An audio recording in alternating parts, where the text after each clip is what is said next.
Pasko, naigsuon, Merry Christmas. Mao ni ang adlaw sa pagpakatao sa atong Dios. Usa ka Dios nga gihimugso pinaagi sa usa ka birhen, dili sa pamaagi sa tao kundi pinaagi sa gahom sa espiritu sa Dios. Apan ang Dios, si Kristo, siya Dios nga walay sinugdanan. Kung ato mabasa sa John chapter 1 verse 1, nga nagkaingon dito sa sinugdan mauna ang pulong ug ang pulong uban sa Dios ug ang pulong o ang Dios ang pulong kini siya sa sinugdan uban sa Dios. Ang sinugdanan nato migsuon mao ang pagbuhat sa kalibutan o pagsugod sa tanang panahon. Apan ang Dios way sinugdanan. Mao na si Jesus nga Dios nga nagpakatao gihimugso sa usa ka birhen. So ang pagkatao ni Jesus usa ni kagasa sa Dios. Sumala sa John 3:16, ang John 3:16 nagaingon kay gihinigugma sa gayud sa Dios ang kalibutan nga tungod ni ana gihatag niya ang iyang bugtong anak unsay hinungdan unsay katuyuan aron ang tanan nga mosalig kaniya dili malaglag kundi may kinabuhing dayon. Apan kung atong tan-awon karon wala na ning maong meaning sa Pasko sa atong panahon kay tungod ang Pasko karon nahimong komersyal, no, nahimong emotionalism, nahimong materialism. Nganong gihatag si Jesus, nganong si Jesus gihimugso sa usa ka birhen aron maluwas ang tanang mosalig diha kaniya. Nga naman, kay tungod ang tanang tao nahulog sa sala o ang sala ang gasa ni ang bayad ni mao ang kamatayon. Ngano nga ang mutuo kinahanglang maluwas kay tungod ang tanang tao sumala sa Roma 5:12 pinagi sa katao ang kasalanan mikuyanap sa tanan o tungod sa kasalanan ang tanan mga matay makasasala. Roma 6:23 kay ang suhol gikan sa sala mao ang kamatayon apan ang walay bayad nga gasa gikan sa Dios mao ang kinabuhing dayon diha kang Kristo Jesus nga atong Ginoo. So naagyod ang kamatayon. O kini kamatayon moabot ni sa matag tao sa diha nga moabot na ang iyang uh, adlaw sa kamatayon. It has been appointed.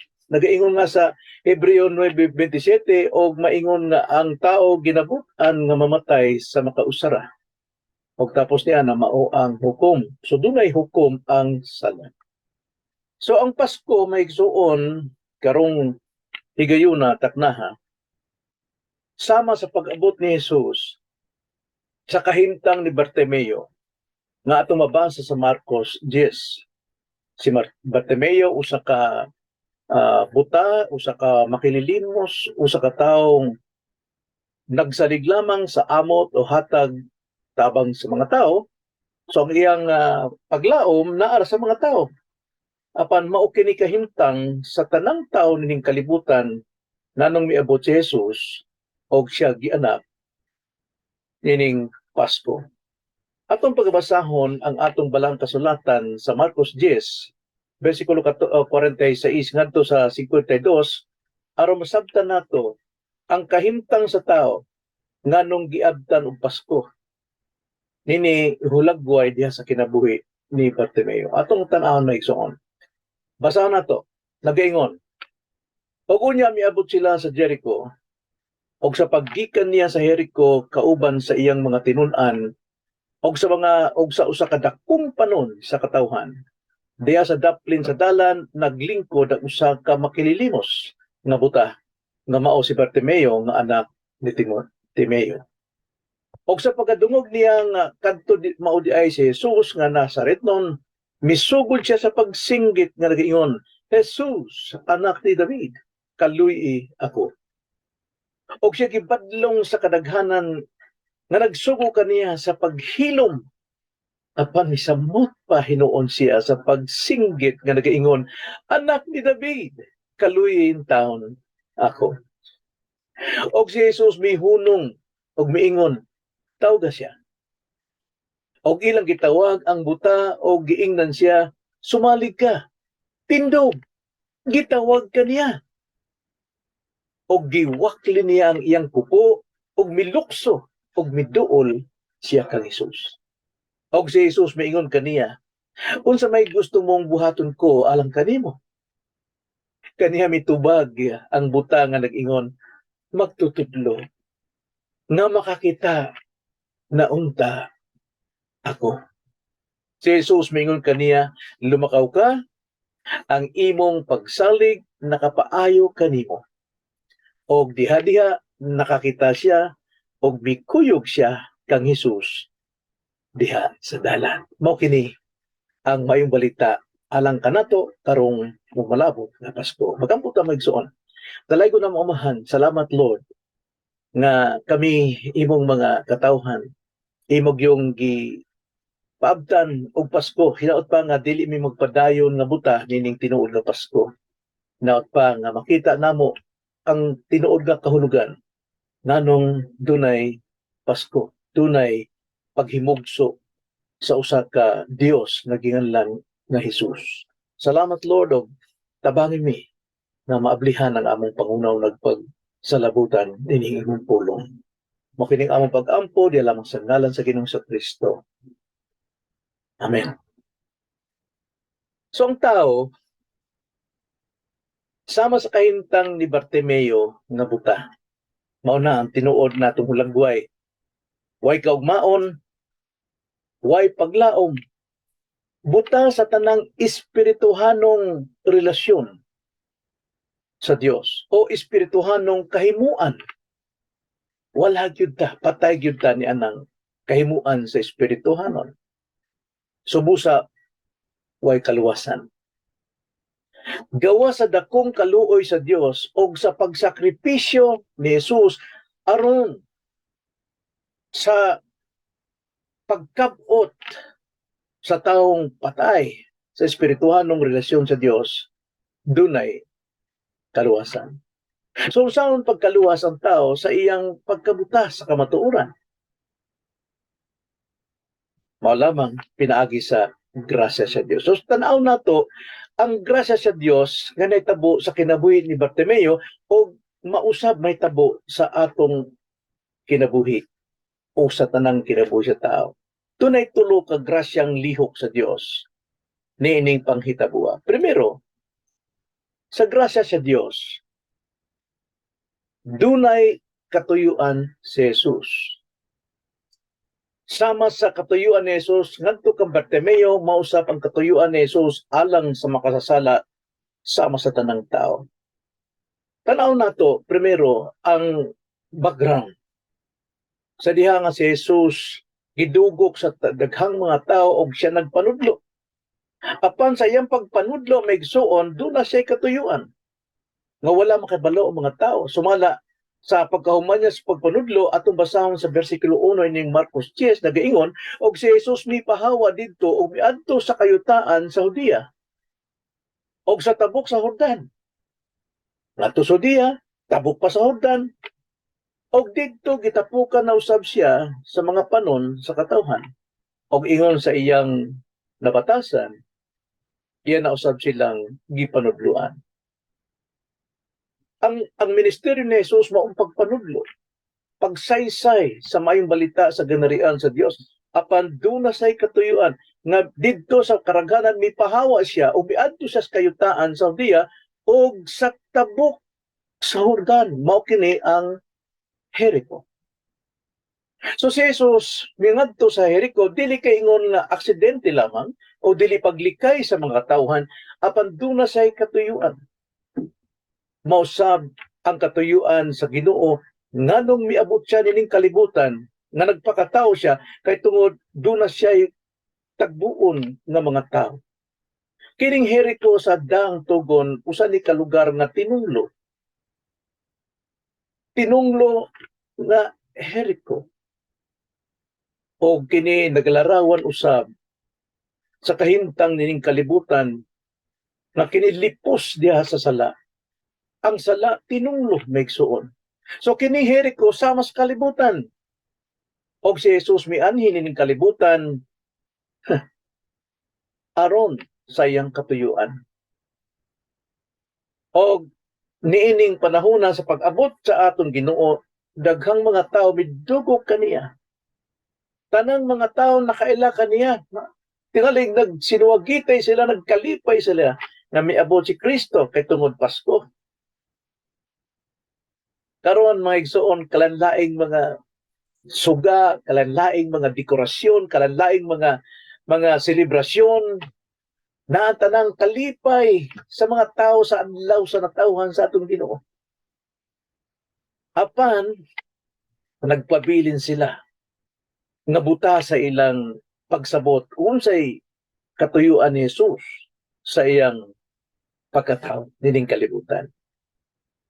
Ang katuyuan ni Jesus, kung atong basahon sa duha ka bersikulo sa Biblia, sa Lucas 5 o sa Lucas 19, nagaingon sa Lucas 5, versikulo 31-32, o si Jesus mingtubag, mingon kanila, ang mga maayog lawas wala makinahanglan sa mananambal, kundi ang mga masakiton. Wala ako muanhi aron sa pagtawag sa mga matarong, kundi sa mga makasasala sa paginulsol. Daghang nagkalipay mga tao, nagkagubot karon.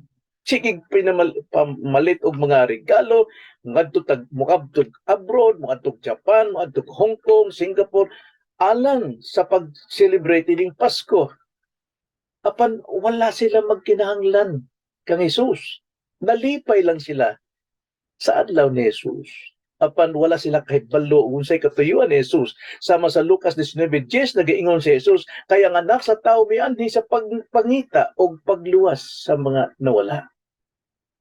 Ang mga katawhan karon wala sila makahibalo nga sila nangawala kay wala may moangkon kanila kay tungod sa ilang kahimtang nga pagkanindot naagyod ang kalipay na ang mga daghang kaayong mga butang, pagkanindot sa balay, pagkanindot sa mga sakyanan, pagkadaghang kwarta sa bangko, nang kalipay. Sige palit, sangani, sus. Apan, timani, grasya sa Dios na dunay katuyuan si Jesus alang sa mga masakiton, alang sa mga makasasala sa manako. Ikaduha, ang grasya. Makita nato diri sa grasya sa Dios, miabot si Jesus nining kalibutan. Grasya ni, maigsoon, dili kay ingon nga dunay utang kabubuton ang Dios nga mga sa kalibutan, kung dili iya kining gihatag alang kanato. Tanawa sa kinabuhi ni Bartimeo, versikulo 46 o Marcos 10:46 ngadto sa 48, nag-ingon maigsoon, og unya miabot sila sa Jericho.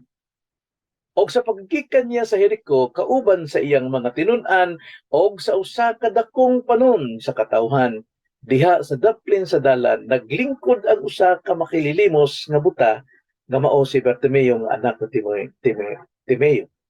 Og sa pagadungog niya, nga kadto mao diay si Jesus, nga Nazaretnon, misugod siya sa pagsinggit, nga nag-ingon, Jesus, anak ni David, kaluy ako. Og siya gipadlong sa kadaghanan nga nagsugo kaniya sa paghilom. Apan misamot tinuon siya sa pagsinggit nga nagaingon, anak ni David, kaluyin taon ako. Na sa pag-abot ni Jesus, maigsoon atong makita nato sa bersikulo 46 nga siya miabot diha sa Jericho og sa paggikan niya sa Jericho. Mura magduhay Jericho. Tinuod na duha. Kaysa primero, ang Jericho kinigitunglo sa Dios. O kisay mo barog na ng lugar, kaya nito sa panahon ni Akan, kinigitunglo tungod sa pagkaguba sa pamilya o mga kaliwat ni Akan. Kaysa tumubarog ini, mamatay yun. Na, gibarog, duli namatay. Apan, nagbarog, sabi, tugutan na sa Diyos, ikaduha, nga barog ang Jericho. Busa maingon din nga si Jesus, pagsunod sa Jericho, o bigikan sa Jericho, murag duha. Duha yun. Karon, diha sa pag-abot ni Jesus sa Jericho, unsay nakita ni Jesus? Timani, unsay nakita ni Jesus? Diha sa daplin Naglingkod ang usa ka magkalilimos nga buta. Mo nagapaminaw. Mao kini si Bartimeo. Si Bartimeo ang kahimtang mo nilarawan sa tanang tao buta sa espirituhanong kahimuan. Kitang tanan maigsuon buta sa espiritu. Ibig sabot Efeso 2:1, patay ang atong espiritual nga kahimuan. Kaya ang kayang pagduol gyud og pagkakabot og relasyon sa Dios pinaagi sa espiritu, dili pinaagi sa kusog, kahimuan, maayong buhat. Patay ang atong relasyon. Wa tay connection sama sa cellphone. Patay kalin battery, wa gyud contact. Mausab ang atong connection, spiritual connection with God, patay, wa gyud contact. Bisag kung saos pagpaningkamot, wala gyud. Kinahanglan ang Ginoo gud may muduol ka nato aron tagaan ta niya og koneksyon sa espirituhanon. So kining si Bartimeo larawan na sa mga tao nga makasasala sa tanan, patay sa sala. Bisan pa sa atong pagkahimugso.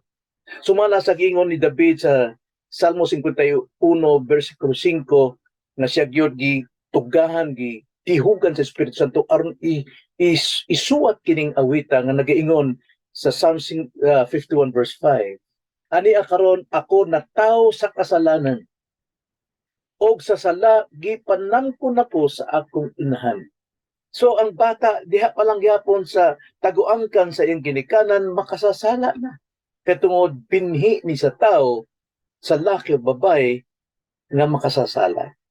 So bisan pa ang usa ka bata nga naapas taguangkan makasasala na sama sa giingon ni David. Buta na pag-abot sa espirituhanong kahimuan.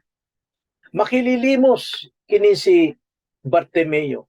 Nag-agad lamang siya sa tabang sa kaluoy o sa kaayuhan sa mga tao. Wala ang Diyos.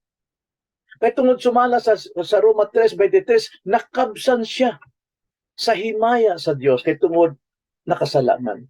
Subusa ang kinabuhi sa usa ka buta, way direksyon, way kaugmaon, way paglaom, ngit-ngit tanan ang iyang kinabuhi. Naghuwat na lang siya og kaluoy sa uban og naghuwat na lamang siya sa iyang kamatayon. Sigurado ang gyud mamatay. Maunang kahimtang sa taong anaa buta sa kasalanan. Kini si Bartimeo usa ka buta apan sa grasya sa Dios dili bungol. Tanawa sa bersikulo 47. Og sa pagkadungog niya nga kadto mabdi si Jesus nga Nazaretnon, misugod siya sa pagsinggit nga nag-ingon, Jesus, anak ni David, kaluy ako.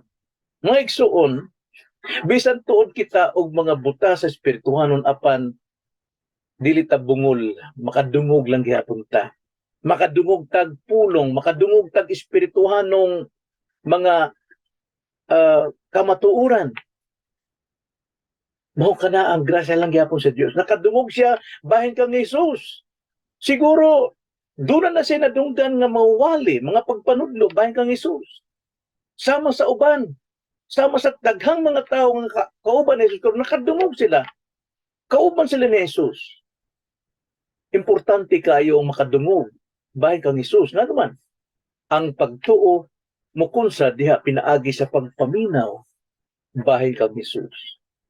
Mao ni si Bartimeo nining kahimtanga bisan siya buta apan dunon na say pagtuo kang Jesus kay nakadungog siya. Manang maingon sa 47 og sa pagkadungog niya nakadto maudi ay si Jesus nga Nazaretnon kay balo na siya. Nga mauna to si Jesus nga Nazaretnon kay balo siya na kini taga Nazareth. Nga naman kay tungod doon na siya nabatian nga nagwali siguro. Unya kay balo siya nga kini anak ni David. Busa mo suwagit siya, Jesus, anak ni David, kaluy ako. Kay balo siya nga kining si Jesus, malunuyon. So maunay iyang pagsalig, pagtuo, na sa pag-abot ni Jesus, naagyod ang kaluoy, ikan kaniya. So doon na siya pagtuo. Ang iyang pagtuo, pinasikad sa kamatuoran, dili pinasikad sa pagbati. Sama sa uban nga basta may tuog sa Dios, so Dios bisan pag magkaliring ng kalibutan sa unsang asa magpasuka, so may pasukaranan sing pagtuo, basta nakatuo ko. Di sa man ni Bartimeo, doon na siya nadunggan nga kamatuoran bahin kang Jesus. Doon na siya madunggan nga kini si Jesus gikan anak ni David, nga kini mao kini ang Mesiyas nga gihulat sa mga katawan, o kini si Jesus maluluyon. Nakatungog na siya. Subusa ang iyang pagtuo tinuod, may igsoon, dili taphaw. So nagpadayon sa pag swagit tanawa sa bersikulo 48, og siya gibadlong sa kadaghanan, pagkaraghang mga tao may badlong kaniya, hunong saba kara, hilom. Ang tinuod nga pagtuo di gyud ni kini mapahilom bisang unsang kisang tao. Kay tinuod nga pagsalig, pagtuo, tinuod nga gituuhan muna nga, og siya gibadlong sa kadaghanan nga nagsugo kaniya sa paghilom sa iyang gibuhat. Kay tinuod man iyang pagsalig. Apan misamo tinuod siya sa pagsinggit nga nag-ingon, anak ni David, kaluyin taon ako.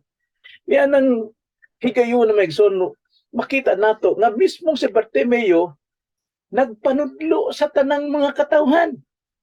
Kay mga tanang katawhan siguro diha dili kay ingon na sila gyud nagtuo kay tungod nakaila sila kay Jesus. Apan pinaagi sa pagsuwagit ni Bartimeo, nakaila mga tao mao dinhi si David, si Jesus nga anak ni David nga maluluyon.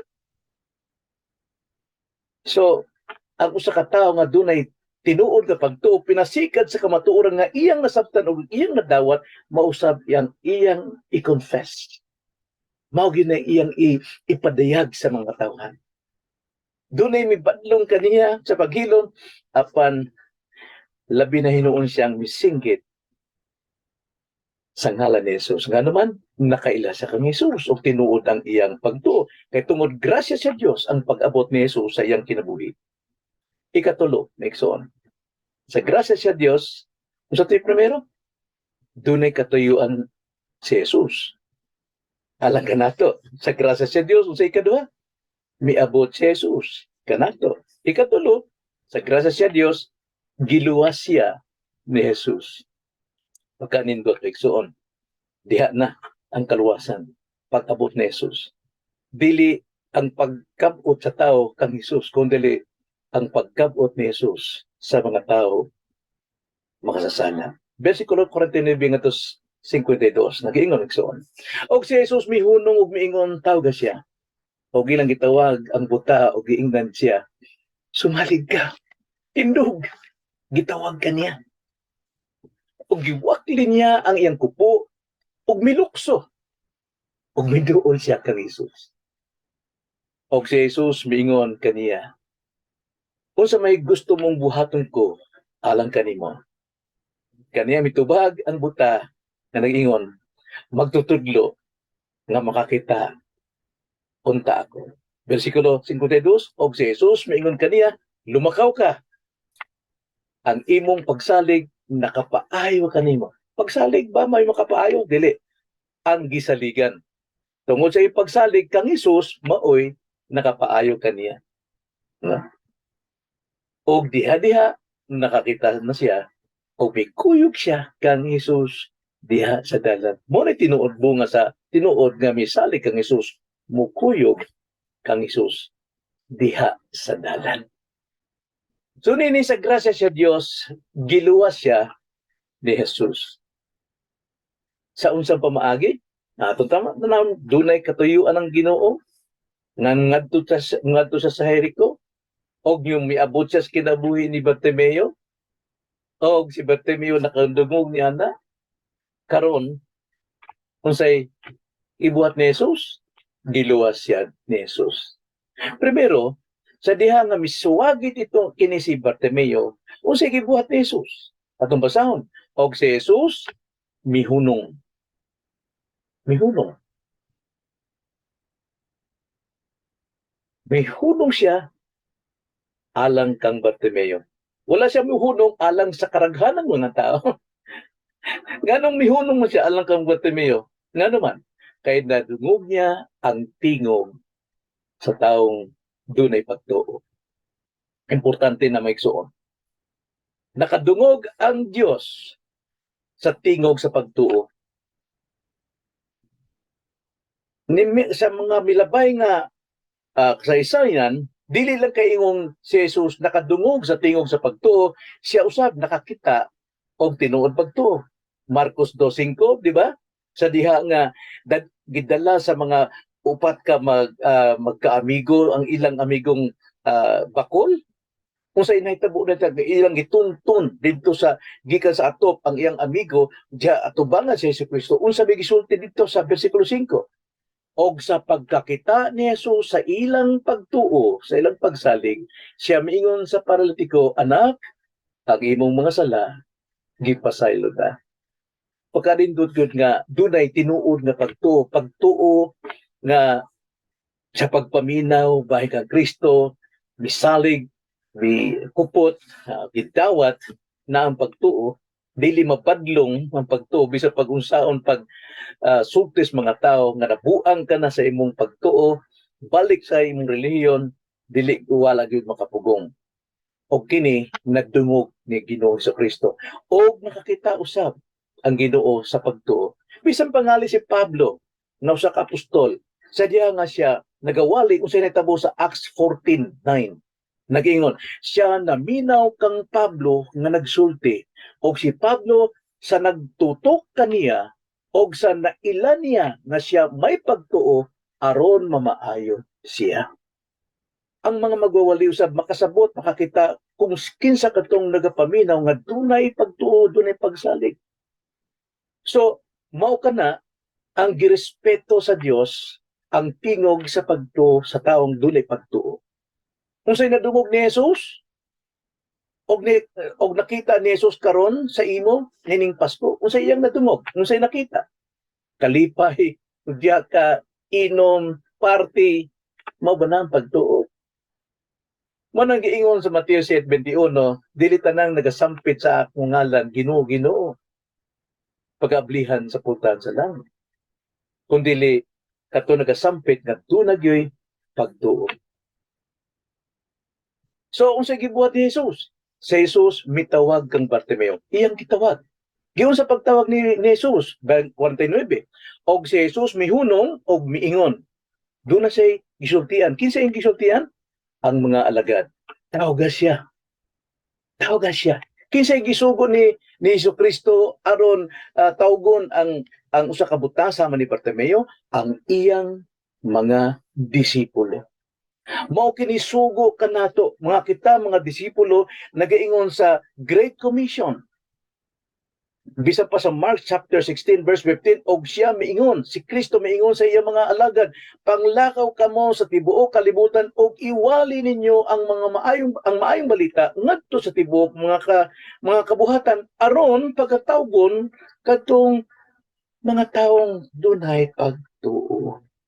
Maigsoon. Unya, unsay gibuhat sa mga disipulo sa ilang pagtawag? O ilang gitawag ang buta. Pinagi sa unsa?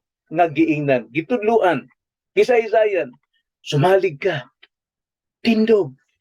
Gitawag ikaw. So unsa maning pamaagiha sa pagtawag po sa mga disipulo nga si Jesus may mutawag na itong makasasala apan gisugo mga alagad aron sila pagkatawgon sa unsang pamaagi. Mao ni ang Great Commission, Mateo 28:19, nagiingon ang Ginoo, busa panglakaw kamo og himuon ninyong mga tinun-an ang tanang kanasuran sa pagpamautismo kanila sa ngalan sa Amahan og sa Anak og sa Espiritu Santo. Ang pasabot pagtawag dia, himuon silang mga tinun-an. Kung sa gibuhat nining mga alagad ngadto kang Bartimeo, versikulo 15, og miingon versikulo 49, og ilang gitawag ang buta o giingnan, sumalig ka. Gipalig-on ang iyang pagsalig. Tumindog ka. Gipalig-on ang tuhod nga mutuman, muliho. Gitawag ikaw. Disciple ang iyang dunggan nga duol kang iso kagitawag siya. Mao na ang pag-disciple nagsoon. So busa kining si Bartimeo unsay gibuhat niya? Kung sa gibuhat ni Bartimeo, sa diha nga gi-disciple siya sa mga disciples o giwatli niya ang iyang kupo og milukso og miduol siya kan Jesus.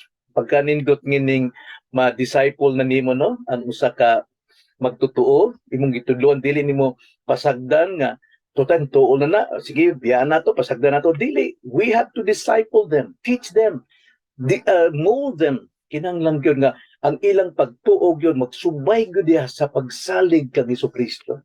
So busa kining si Bartimeo tanawa iyang giwakli ang iyang kupo unsa may importante sa kupo kining kupo na itong panahon na maigsoon mo importante ni sa katawo labi na kung pobre kay ang kupo mo iyang balay, mo iyang higdaanan, mo iyang katulgan, mo iyang proteksyon sa mga sa bugnaw ug sa init ug sa mga halas ug sa mga tipalo sa panang mga mukamang diya nga makapatay kaniya iya kining protection karon iyang giwakli ang iyang physical protection kay tungod miduol siya sa tinuod nga maprotekta kaniya dili lang sa ining kinabuhi bisan pa sa kinabuhing walay katapusan. O bilukso siya dunay kalipay dili kaguol.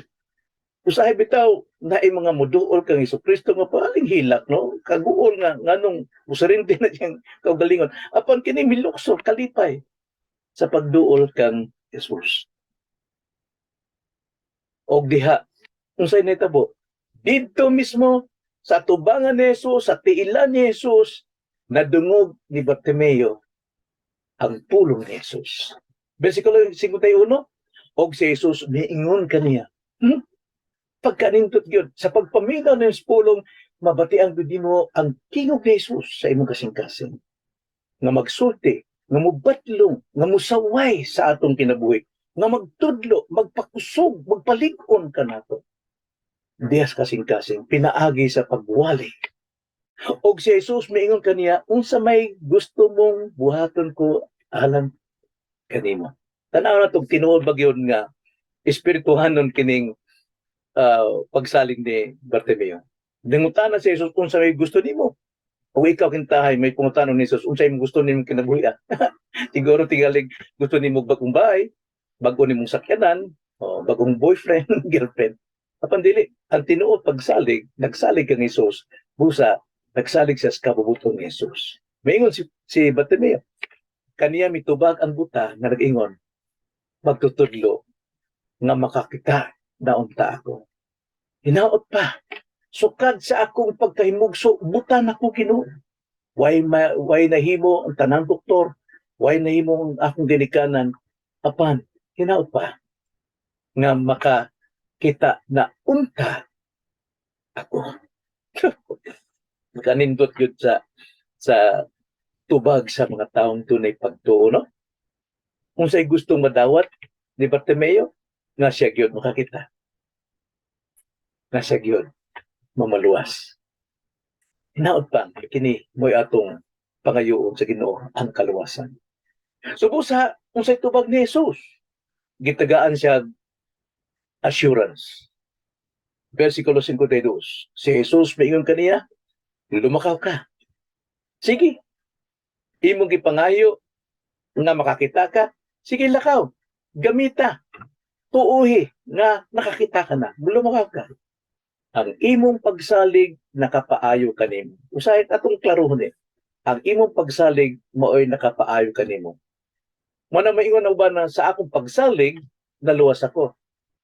Ang pagsalig kuwang kinalang dunay object, dunay tumong, dunay tao, dunay Dios nga imong gisaligan kay katong Dios nga imong gisaligan mao nay makaluwas nimo. Ang imong pagsalig kamutla na sa pagdawat sa kaluwasan.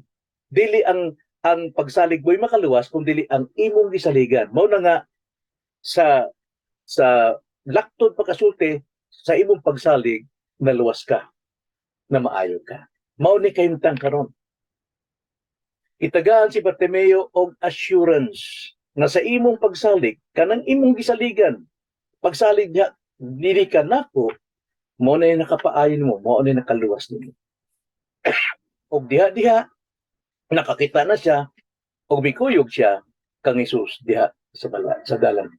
Now, may igsoon, wala ta kakita na si Bartimeo nakakita gyud siya yung personal kay wa man pila ka libo na katuig nang miagi no.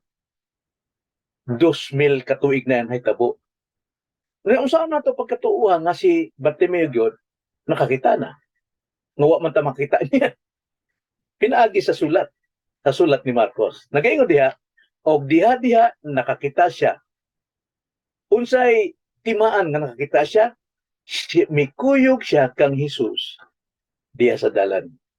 Ang tinuod kaluwasan makita gyud sa atong pagsunod kang Hesus. Sa dalan ni Hesus, dili dalan ning kalibutan, dili dalan sa imong emosyon, dili dalan sa laing dalan, kundi dalan, kinabuhi, pamaagi, ways, attitude, character ni Jesucristo. Nagsubay, nagsunod si Bartimeo. So, usa, akong pangutana, tinuod bang imong pagtuo? Kung tinuod, doon na kay kaluwasan. Karon pangutana, tinuod bang imong kaluwasan? Hain ka man magsubay. Sa kalibutan, sama sa pag-celebrate ng Pasko, wa mapunting ngadto kang Kristo, daghang buta sa tinuod Pasko. Mo ni atong title, mga buta sa tinuod Pasko. So, may igsoon. Karon, unsa may imong buot madawat nining Pasko? Karong nasabtan nimong usa ka kabuta sa kaluwasan. Wa kay kahimuan. Unsa may imong palabihon?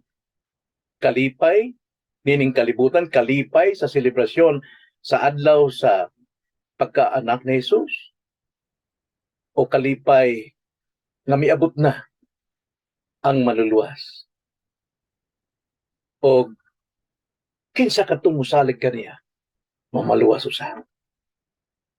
Kung Kristohanon ka na, unsay imong gipaabot? Kung unsay ihatag dining kalibutan, kung unsay hatag dining kalipay ning importante ni mga butang sa kalibutan. Importante kayo. Apan unaha ang ginarian o ang pagkamataron sa Dios. Ngano man? Atong basahon ng Mateo 6:33, sugo ni Jesucristo. Apan maoy unahan ninyong pagpangita ang ginarian o ang pagkamatarong sa Dios gikan sa Dios. Ngano man? O kay kung unya kining tanang mga butanga, mga maayong butang sa kalibutan, ikadugang ra diha kaninyo. Dili ka makabsan.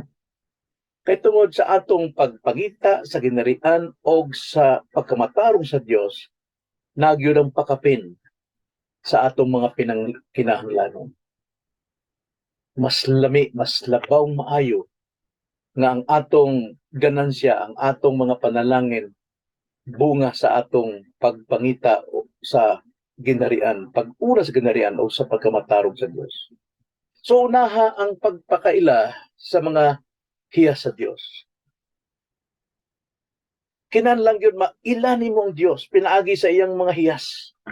Daghang Kristohanon nagkadugay, nagkatigulang, apan wala pa gyud makaila og pag-ayo sa Dios. Kay nagsalig lamang sila sa ilang pagbati, sa pagpanudlo sa uban, igos pagpaminaw. Mo nang daghang Kristohanon ang nangahugmak bisan pa nining Pasko. Ngano man, daghay nangalaglag. Sumala pa Hosea 4 versikulo 6, sama sa kahimtang sa mga anak sa Dios ang Israel, nga naa na ang Dios nag-uban kanila, ang Dios nagapanalangin kanila, ang Dios nagproteksyon kanila. Apan unsa ilang gibuhat? Tanawa sa Hosea 4:6, ang akong katawhan ginalaglag tungod sa kakulang sa kahibalo. Wala sila kahibalo. Bisan patuod ang kakita silang Dios. Apan wala sila kahibalo, kinsa ang Dios? Nga naman, tungod kay ilang gisalikway ang kahibalo. Di sila buot magpatudluan. Di sila buot nga sila pagatudluan sa maayo. Ilang gisalikway. Busa sila gisalikway usab sa Dios. Aron, basaw nato otro, Hosea 4:6, ang akong katawhan ginalaglag tungod sa kanilang kakulang sa kahibalo, tungod kay imong gisalikway ang kahibalo, igasalikway ko usab ikaw. Aron ikaw dili mahimong saserdote kanako. Sanglit imong hingkalimtan. Muna ikaduha, gisalikway nila primero, Unya karon gikalimtan nila ang usa ang kasuguan sa Dios. Ang kasuguan mo ni maghatag kanato og kaalam bahin sa kabubuton sa Dios. Busa bingon ng Ginoo, ako usab may kalimot sa imong mga anak. So busa daghang mga Kristohanon, mga uneducated when it comes to the attributes of God. Wala sila kay balo. Igo na sa pagtuon, to ko sa Dios to, pero why kay balo? Ampaw kayo ang ilang pagsalig. Sa tinuod ilang giselect wayang kay balo og ilang gikalimtan ng kasuguan sa busa daghang mga Kristohanon nangalaglag ning kalibutan. Mano nga kung nabati nimo kining mensahe karon nagsuon ang ako yung awhag nimo basaha ang Roma 12:2. Nagaingon. Bisan pa ang Roma 12:1 sugod kas 1 ngadto 2. Nagaingon sa 12 Roma 12:1. Busa hangyoon ko ikaw o kamo mga igsoon tungod sa mga kaluoy sa Dios sa pagtugyan sa inyong mga lawas ingon nga halad nga buhi balaan og hinangpunon sa Dios ang halad nga mao ang inyong espirituhanong pagpangalagad o pagsimba. So unsay buhaton? Versikulo 2, ayaw kamo pagpahiuyon nining panahon sa kalibutan. Panahon na sa kalibutan. Kung dili, usba hinuon ninyo ang inyong kaugalingon, pinaagi sa pagbag-o sa inyong salabutan, aron inyong masuta kung unsa ang maayo o hinangpunon o hingpit na kabubuton sa Dios. Hingpit, nag-ingon. Kaya tungod kitang mga Kristohanon, doon natay kaalam apan dili hingpit. Ang atong kaalam nga maingon ta kabubuton sa Dios ni, maingon ta nga wa kay kwarta, ay pangayo si Ginoo. Kay mga hatag Ginoo. Ing-ana ra man na mangayo ka. Imo nang kaalam pero dili na hingpit. Kay ang hingpit ng kabubuton sa Dios kinahanglan masuta nimo unsay hinangpunon balaan kaniya usa ta diha mangayo sa Dios ug sa ato kinahanglanon. Dili kay yano-yanuhon lang nako. Anak ko sa Dios para minawon ko Ginoo. Kinsa ka man ning tawo? Wa may utang kabubuton ng Dios kanimo kinahanglan ikaw luhod, simba, mga muyo at tubangan sa Dios. We are only creature and God is our creator. So therefore, humble yourself before God. Tanaw si Bartimeo. Nakaila sa kang Jesus, pinaagi sa pulong. Milambo ang iyang kaalam, pinaagi sa pulong. Sahi sa karaghanang nagadugo kang Jesus, nagakalipay na kang Jesus. Ang pagsalig ni Bartimeo, ligon na pagtuon. Pinasikat sa kamatuuran balaan na kabubuton na pulong sa Diyos. Bagang puta maigsoon. Ang dalay ko na mga mahan, salamat sa imong grasya, sa imong pulong na nasabtan namo, Lord, ang kamatuoran. Hinaot pa, na naagyod ang among kasing-kasing diha sa pagdawat sa imong pagpanulid ka namo sa pagsaway sa among garbo. Hinaot pa nga kami gyud musimba diha kanimo na tunay pagpaubos. Nagdili mo sibaw ng among garbo, nagaw mura og doon na kay utang kabubuton kanamo na angay nimong pagkasundon kung sa imong pangayoon. Hinaot pa Lord nga bag-uhon ni among mga hunahuna na kami magpaubos. Mga liya diya kanimo. Kaluy in town. Ako. Kini among pag-ampo di lamang sa ngalan sa Ginoong Kristo. Amen.